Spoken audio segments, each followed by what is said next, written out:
O banheiro no chão, aquele banheiro que não tem vaso. Eu tô lá assim, aí passa um rato, passa uma barata, aí vem um café e um café com pão misturado junto com aqueles bichos cruzando no chão todo o tempo, eles botaram o café para dentro. Aí eu me dei conta da minha situação. E é nessa hora que você vê o quanto a gente é miserável.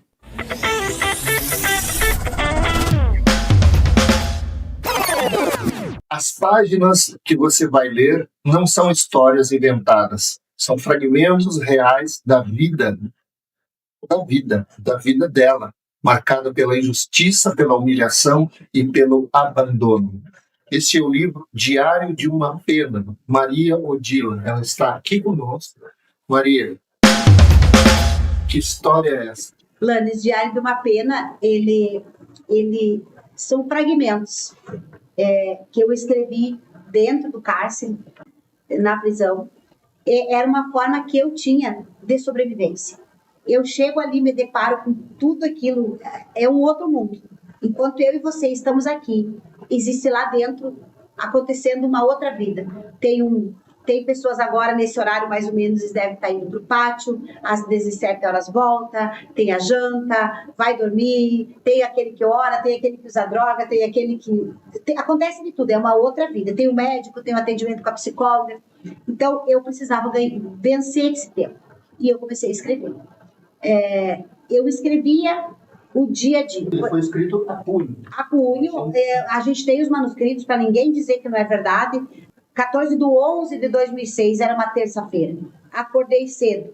Hoje está muito quente. Tento fazer dieta de sal, pois não me sinto bem. Mas o tempo não passa. Passo por grande transformação. Só Deus sabe as atitudes que terei que tomar quando sair daqui. E fui colocando tudo isso no papel dia por dia. Começou na manhã do dia 10 de outubro, quando foi desencadeada a operação. Vindo da faculdade, eu estudava à noite, no dia 9 de outubro de 2006, eu chego em casa, coloco o carro na garagem e vou deitar, anoiteço com uma situação e acordo com 50 polícias dentro do meu pátio. Simultaneamente a operação foi em todas as pessoas ligadas a gente, porque a polícia desenvolveu por núcleos. O noroeste do Rio Grande do Sul, o Mato Grosso, aqueles que transportavam. Isso tudo aconteceu simultaneamente. Então, não teve tempo de ninguém avisar ninguém. Meia-noite, a Polícia Federal me larga no bar. Eu chego ali, eu não imaginava como é que era, não tinha noção. Até ali, a Maria Odila, era uma Maria Odila até esse dia. Depois dali, nascia um novo ciclo para minha vida. E eu entro, então, dou entrada na penitenciária, era meia-noite, do dia 10 para o dia 11 de outubro de 2006, e eu entro e eu trouxe uma sacola de couro, bem bonita, com roupa, perfume, tinha bastante perfume do Paraguai, cheiroso, bonitos, e a agente penitenciária olha para mim e fala assim: onde é que tu pensa que tu tá? Tu tá presa, caiu a casa para ti. Aí traz um saco de lixo e me manda eu colocar algumas coisas que permitia entrada, e pega a minha Bíblia, arranca a capa. Eu trouxe uma Bíblia, porque mesmo vivendo longe de Jesus, porque eu já ouvia falar de Jesus, eu amava a palavra, eu queria... Tem muita gente que carrega a Bíblia achando que só ter a Bíblia é o suficiente, eu também era uma dessas. Aí eles me colocam ali e lacram a porta, aquela batida que lacrou a porta por trás quando eu entro na triagem, eu tenho ela até hoje. Qualquer batida que eu escuto me dá aquele susto, porque isso ficou na minha mente. Lacrou a porta e eu entro assim, me dou conta que tinha 6 camas de cimento, 2 tinha colchão, alguma meia dúzia de presa ali dentro, e ela bate a porta, eu olho para cima, porque a gente tem aquela coisa de reconhecer o ambiente, né? Imagina ter tranco no lugar, a fechadura por fora, aí eu olho e está escrito assim: bem-vindo ao inferno. E eu sentei na cama assim, ó, eu acho que eu fiquei 5, 10, 15 minutos, não sei, com aquele saco de lixo agarrado em mim. Fiquei segurando aquele saco de lixo como uma coisa de proteção. A cama não tinha colchão, então eu sentei no piso.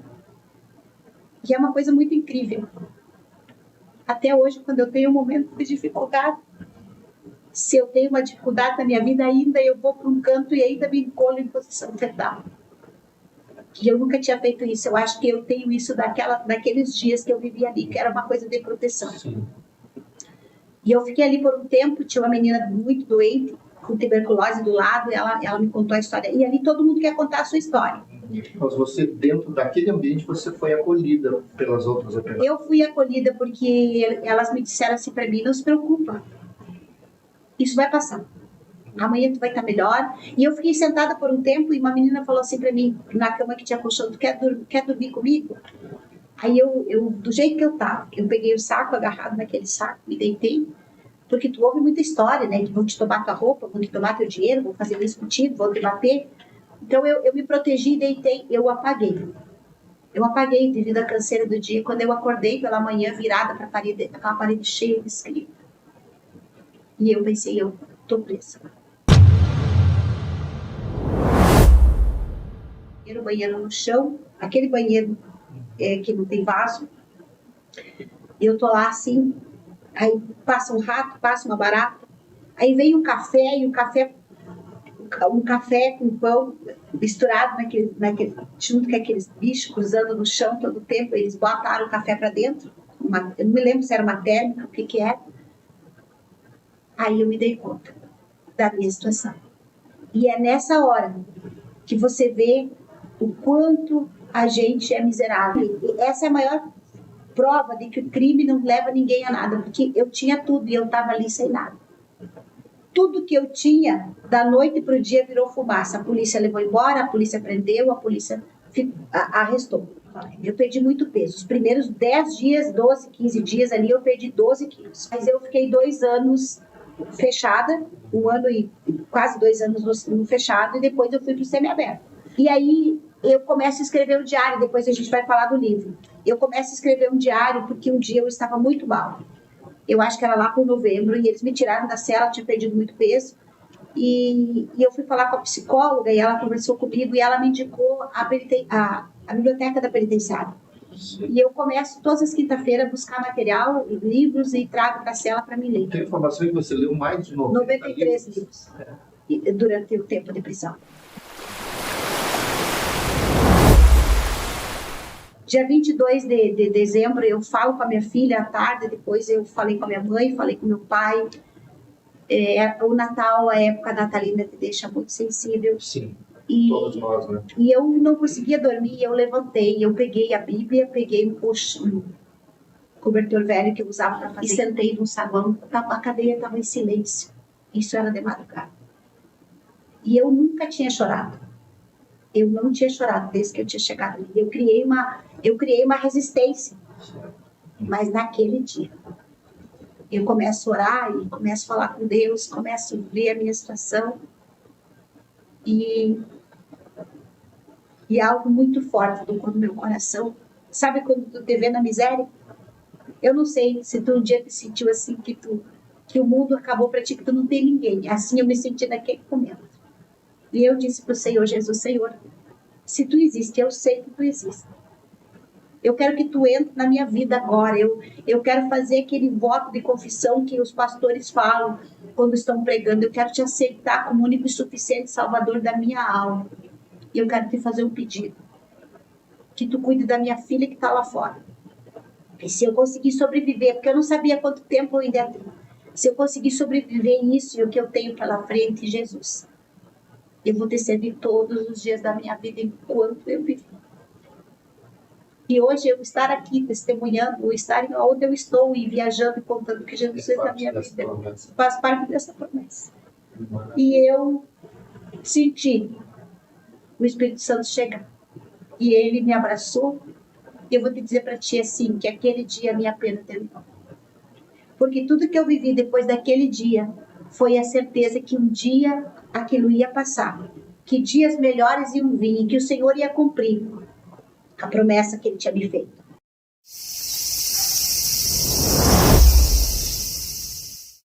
20 anos se passaram para que eu pudesse passar isso para um livro. Por quê? Porque eu nunca conseguia lidar com isso. Eu fiz a minha monografia de formação em 2010 sobre o sistema prisional gaúcho feminino e as possibilidades de ressocialização baseado nisso. E aí a minha professora ainda me disse, a minha orientadora, Odila, tu tem uma riqueza aqui, eu tinha que passar isso pro papel. Não tive condições da época, porque não conseguia mexer. Hoje ainda eu tenho dificuldade para ler, está na forma com que eu escrevi. Teve o dia que teve rebelião, teve o dia que faltou comida, teve o dia que a polícia invadiu a cadeia. Como que as pessoas podem ter acesso a esse livro, a essa história? O livro a gente indica assim, ó, você que tem um familiar preso, que está lá sem esperança, você tem que adquirir o livro e mandar para o seu familiar para ele ler. Para ele ter uma esperança, porque o objetivo do livro é esse, para que as pessoas tenham uma esperança e para que as pessoas saibam que não existe fundo de poço quando Jesus chega. Jesus, ele vai no fundo do poço, ele vai além do fundo do poço. E ele faz um trabalho que, se o ser humano vai fazer, ele tem que ir tirando aos pouquinhos do fundo do poço. Jesus não, ele vai lá e te resgata. E ele te resgata de uma forma tão linda que ele faz uma transformação de dentro para fora. E aí começa a grande mudança. Então, o livro fala muito da conversão, de quando Jesus chega, da mudança de vida. Porque eu acredito, Lanes, que não tem nada mais poderoso do que o Evangelho. E o livro tem tudo a ver com o Evangelho, porque conta a conversão da doutora Odila, conta dos dias difíceis, dos devaneios, o dia que tu tem vontade de morrer. Aí, na mesma hora, tu pensa, não, eu tenho que viver porque eu tenho minha filha lá fora. Sabe, porque a prisão, a falta de liberdade, as grades, ela te leva, ela te puxa para trás. Tu não consegue ver nada na frente. E há muitas prisões que não são as prisões físicas, mas são prisões da alma, prisões do espírito. Prisões que nos aprisionam a fatos que aconteceram há muitos anos que você não consegue se libertar. Jesus também faz essa libertação. Então o livro é para isso. O link está na bio do nosso Instagram, Maria Odila V. Tá no link do Facebook, Maria Odila Advogada Criminalista, tá no link do TikTok, tá lá também no YouTube, a gente está em todas as redes. A gente trabalha muito para vidas, porque a gente converte, porque na verdade nós fazemos missões, eu e meu esposo, o Gilmar, a gente faz viagens missionárias, a gente leva a Bíblia para o presídio, a gente não pede nada para ninguém. Nós vamos pregar nas cadeias, nós vamos pregar em tendas, em bairros, em ruas.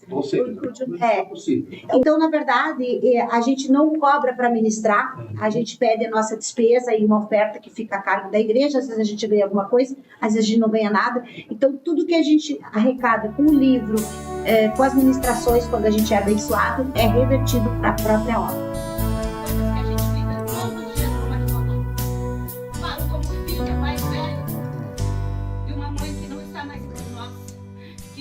De Rio Grande do Sul, eu me criei vendo apanhar. Então hoje esse júri e faço em homenagem à minha mãe.